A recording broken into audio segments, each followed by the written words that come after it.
మీ జగన్ పరిపాలనలో ఏకంగా మేనిఫెస్టో అన్నది ప్రతి గవర్నమెంట్ అధికారి ఆఫీస్లో కనిపించేది. కలెక్టర్ల కార్యాలయాల్లో మొదలు పెడితే సెక్రటరీల కార్యాలయాల దగ్గర నుంచి హెచ్ఓడి కార్యాలయాల దగ్గర నుంచి ముఖ్యమంత్రి కార్యాలయాల్లో మన మేనిఫెస్టో కనిపిస్తూ ఉంటే, కనిపించే పాలన మనదైతే, ఇప్పుడు హోర్డింగులు పెడుతున్న రెడ్ బుక్స్ అని, రెడ్ బుక్ అని హోర్డింగులు పెట్టి ఆ రెడ్ బుక్లో కక్ష సాధింప చేయబోయే అధికారులు ఎవరు, ఎవరిని కొట్టాలి, ఎవరిని నాశనం చేయాలి అని చెప్పి ఏకంగా పేర్లు రాసి రెడ్ బుక్ అని చెప్పి దాన్ని ప్రకటించి ఏకంగా హోర్డింగులు పెట్టి ఆ రెడ్ బుక్ అనేది ఏదో ఘనకార్యం చేస్తూ ఉన్నట్టుగా ఆ రెడ్ బుక్స్లో ఉన్న పేర్లన్నింటినీ కూడా మేము వాళ్ళని కొడతాము, వాళ్ళని చంపుతాము, వాళ్ళ మీద అఘాయిత్యాలు చేస్తాము, అన్యాయాలు చేస్తాము అని చెప్పి ఏకంగా నిస్సిగ్గుగా దౌర్జన్యం చేస్తూ ఉన్న పరిస్థితులు కనిపిస్తూ ఉన్నాయి. శిశుపాలుని పాపాలు వేగంగా పడుతూ ఉన్నాయి. మొట్టమొదటిసారిగా కేంద్రంలో కేవలం 272 స్థానాలకు 273 స్థానాలకు గాను మెజారిటీ రావాలనంటే 240 స్థానాలకి వచ్చి ఆగిపోయింది బీజేపీ. 240 స్థానాలకి ఆగిపోయిన పరిస్థితులు మొట్టమొదటిసారిగా కేంద్రంలో ఉన్న పార్టీకి పూర్తి మెజారిటీ లేదు. 240 స్థానాలకి ఆగిపోయిన పరిస్థితులు. మరోపక్క చంద్రబాబు నాయుడు గారికి 16 స్థానాలు అంటాడు. ఎన్డీఏలో తానే చక్రం తిప్పుతా అన్నట్టుగా మోడీ పక్కనే కూర్చొని కనిపిస్తాడు. మరి ఇలాంటి పరిస్థితుల్లో కూడా రాష్ట్రానికి రావాల్సిన ప్రత్యేక హోదా అడక్కపోవడం, మరి ఇలాంటి పరిస్థితుల్లో కూడా రాష్ట్రానికి రావాల్సిన ప్రత్యేక హోదా అడక్కపోవడం, అడిగి సాధించుకోకపోవడం శిశుపాలుని తప్పుల్లో, వరుస తప్పుల్లో, పాపాల్లో ఇవన్నీ కూడా బాగాలే. ఇటువంటి పరిస్థితుల్లో కూడా రాష్ట్రానికి రావాల్సినవి, కావాల్సినవి అడగలేని పాలన, అడగలేని మనిషి రాష్ట్రానికి ఏం సమాధానం చెప్తాడు, రాష్ట్ర పిల్లలకి ఏం సమాధానం చెప్తాడు, రాష్ట్రంలో ఉన్న యువకులకు, పిల్లలకు ఏం సమాధానం చెప్తారు? శిశుపాలుని పాపాల్లో ఇవన్నీ కూడా ఇప్పటికే వేగంగా కూడా అందుకుంటా ఉన్నాయి. అదే జగన్ ఉండింటే, అదే వైఎస్ఆర్ కాంగ్రెస్ పార్టీ పాలన ఉండింటే ఈ పాటికే విద్యా దీవెన బటన్ అయిపోయి ఉండేది. జనవరి, ఫిబ్రవరి, మార్చికి సంబంధించిన క్వార్టర్కి సంబంధించిన Vidya Deevena fee reimbursement pending. అదే జగన్ ఉండింటే ఏప్రిల్లో ఇవ్వాల్సిన Vasathi Deevena first instalment pending.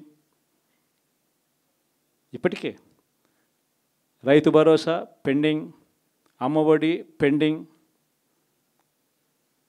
చివరికి చిన్న అమౌంట్ అయిన మత్స్యకార భరోసా కూడా పెండింగ్. అదే జగన్ ఉండింటే ఈ పాటికి ఇన్ని బటన్లన్నీ ఈ పాటికి అయిపోయి ఉండేటివి. ఒక్క జగన్ తప్పుకోవడంతో, ఒక వైఎస్ఆర్సీపీ పాలన పోవడంతో ఈరోజు అమ్మఒడి బటనింగా రాలా, రైతు భరోసా బటనింగా రాలా, విద్యా దీవెన పెండింగ్, వసతి దీవెన పెండింగ్. ఇప్పటికే ఇక ఇదే అంటుకుంటూ పోతుంది. డిసెంబర్, జనవరి వచ్చే నాటికి ఏమయ్యా ఇవన్నీ మాకు చెప్పావు, 4,12,00,000 మంది ఓటర్ల లిస్టు, ఇందులో సగం మంది ఆడవాళ్ళే, అందరూ 18 సంవత్సరాల పైవారే ఓటర్ లిస్టులో ఉన్నారు అని అంటే, మరి వీరందరికీ 1,500 ప్రతి నెల ఇస్తానన్నాడు. సంవత్సరానికి 18,000.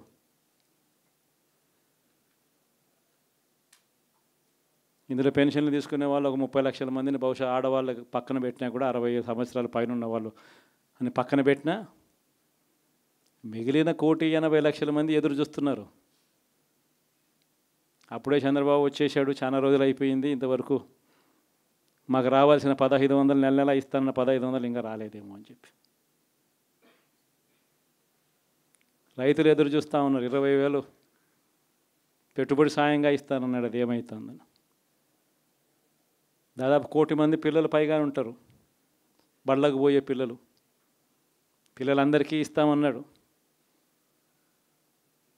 అమ్మఒడి కింద వాళ్ళ పథకం ఏదైతే నేను దాని కింద 15,000 అని చెప్పి ఆ తల్లులకు 15,000 కోట్లు దానికి వెయిట్ చేస్తూ ఉన్నారు. ఇవన్నీ వెయిట్ చేస్తూ ఉన్నారు. ఇవన్నీ ఏవి కూడా అడుగులు ముందును పడని పరిస్థితి. ఇవన్నీ కూడా డిసెంబర్ జనవరికి వచ్చేసరికి అన్నీ కూడా ఊపందుకుంటాయి, వేడందుకుంటాయి. హనీమూన్ పీరియడ్ అనేది ఆగిపోతుంది. వైఎస్ఆర్ కాంగ్రెస్ పార్టీ చేయాల్సిన పనులు చెప్తా ఉన్నా. ఈ ఓడిపోయాము అన్న ఈ భావన మనసులో నుంచి తీసేయండి. మనం చేసిన మంచి ప్రజల్లో ఇంకా ఉంది. ప్రతి ఇంట్లో గుర్తుంది, ప్రతి కుటుంబంలోనూ మనం చేసిన మంచి ఎక్కడికి పోలేదు.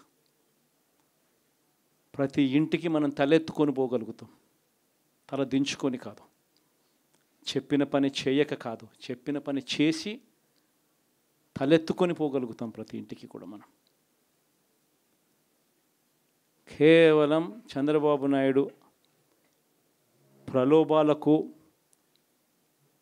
మోసపోయిన పరిస్థితుల మధ్య మనకు అంతో ఇంతో అపజయం ఏదన్నా జరిగిందేమో. ఆ మోసాలు ఎప్పుడైతే మోసాల కింద తేటతెల్లం అవుతాయో ప్రజల్లో ఆ సింపతి, మన పట్ల ప్రేమ, ఆయన పట్ల కోపం రెండూ కూడా ఏకమవుతాయి. మనల్ని గొప్ప గొప్ప మెజారిటీలతో మళ్ళీ మనల్ని తీసుకొస్తారు. సో మనం చేయాల్సింది ఏమిటి అని అంటే, ప్రజల మీద మనం కోప్పడాల్సిన అవసరం లేదు, పని లేదు.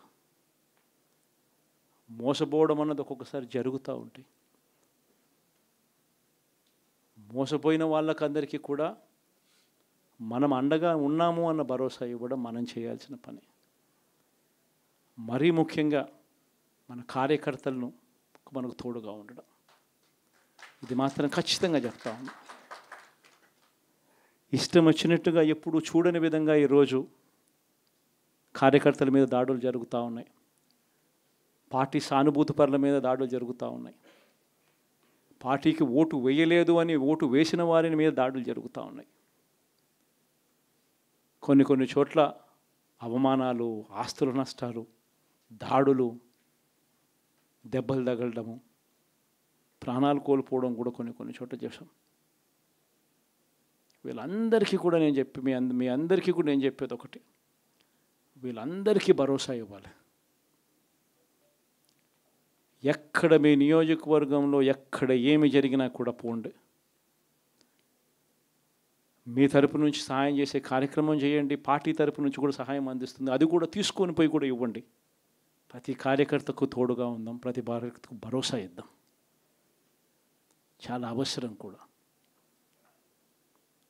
మన కోసం కష్టాల్లోనూ నష్టాల్లోనూ మన కోసం నిలబడ్డారు, జెండాలు మోసి నష్టపోయారు, ఓట్లు వేసి దెబ్బలు తిన్నారు, మనకు ఓట్లు వేసి దెబ్బలు తిన్నారు. వారందరికీ కూడా తోడుగా ఉండాల్సిన అవసరం ఉంది.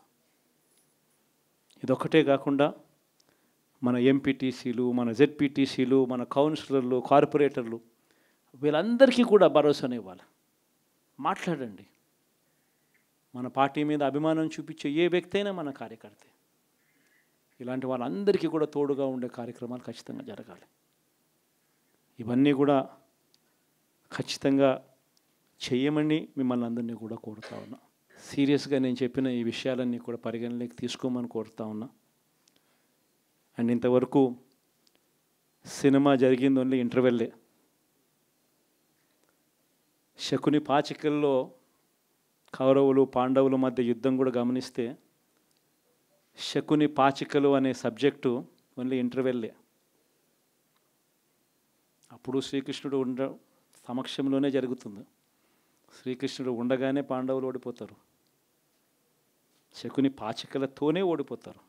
ఎప్పుడైనా కూడా మంచే గెలుస్తుంది, ధర్మమే గెలుస్తుంది, విశ్వసనీయతే గెలుస్తుంది, న్యాయం నిజం గెలుస్తుంది, ధర్మమే గెలుస్తుంది.